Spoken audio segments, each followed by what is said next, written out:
Welcome to our presentation on Vodafone Group's strategy recommendations. Here's what we'll be running through in this presentation. In 2009, Vodafone's international strategy focused on promoting themselves as a global firm, which has been successful given their global brand image and the substantial market share they hold in a number of regions.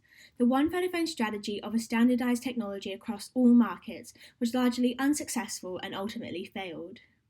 A revised strategy in 2018 has been successful for Vodafone in deepening customer engagement by providing a more consistent commercial performance across two focus markets, allowing them to become the largest mobile operator in Europe and roll out 5G network in line with their major competitors.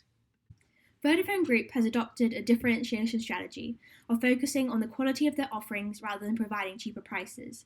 The firm has been successful in becoming a premium brand with quality services. With a multinational mentality, Vodafone modifies its services and strategies across different markets.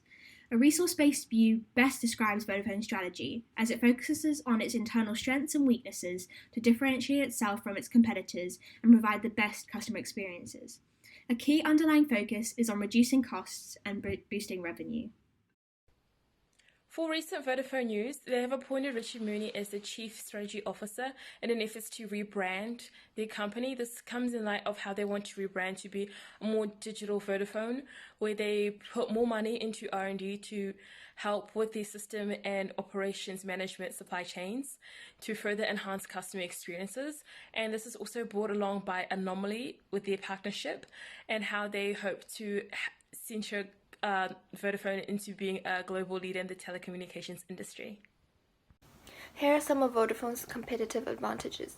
First of all, Vodafone has a large subscription base and is present in 52 countries around the world. They are the leading telecommunication company in South Africa with a market share of 46.6%. Secondly, Vodafone has many extensive partnerships with MNEs in order to spread its global presence.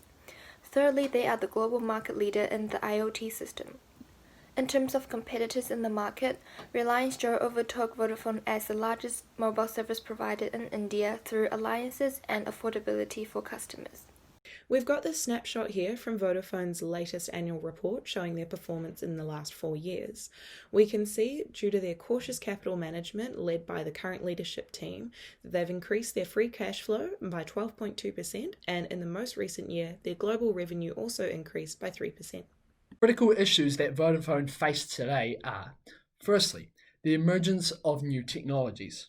Recent technology changes such as 5G, Internet of Things and fixed networks is a critical issue as it has seen the emergence of new businesses in the telecommunications industry that use these new technologies to capitalize on the growing customer demand for faster gigabyte speeds. Consequently, Vodafone has increased competition and less control over the market.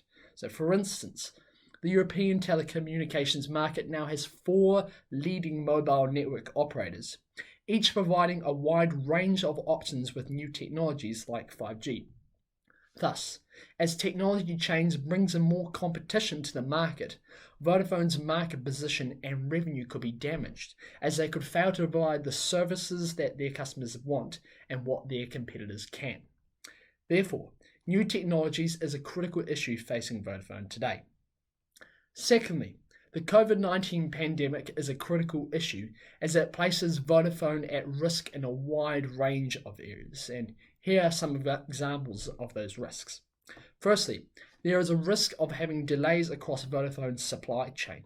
This is a result of the availability of people, goods, services and equipment being disrupted, meaning critical suppliers of Vodafone may get financial risks and therefore Vodafone may lose out on vital supplies. Finally, there is a risk of having a reduced demand for their services. The COVID-19 pandemic has caused global economic disruption. Consumers therefore have less spending power as their income is at risk. Services like debt financing are difficult to access and borrowing costs are high. Consequently, consumers are less likely to demand Vodafone's services, affecting Vodafone's profitability and cash flow generation.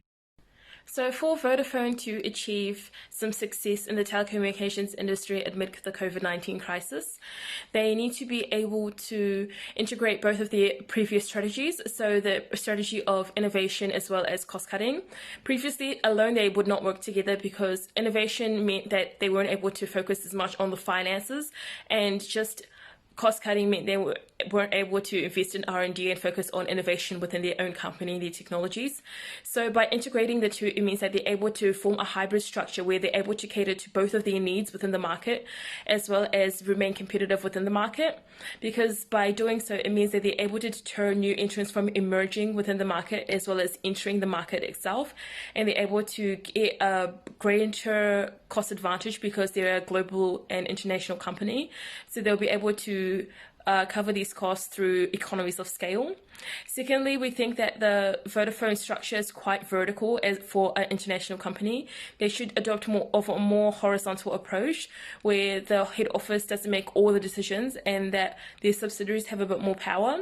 So this means that the subsidiaries are able to react at a faster rate to changes within their own regional markets, as the head office would take a much longer time to do so, meaning that although the head office would lose a bit more control, in the long run it's better for the company, as each regional subsidiary is able to cater to their market much better, than the head office would, and they're able to make faster decisions and react to the market in a faster way, as there's no information lag that they would occur if all decisions were made by the head office. So these two approaches are the best that our group have come up with, and we think they're able to effectively head Vodafone into being a global telecommunications company.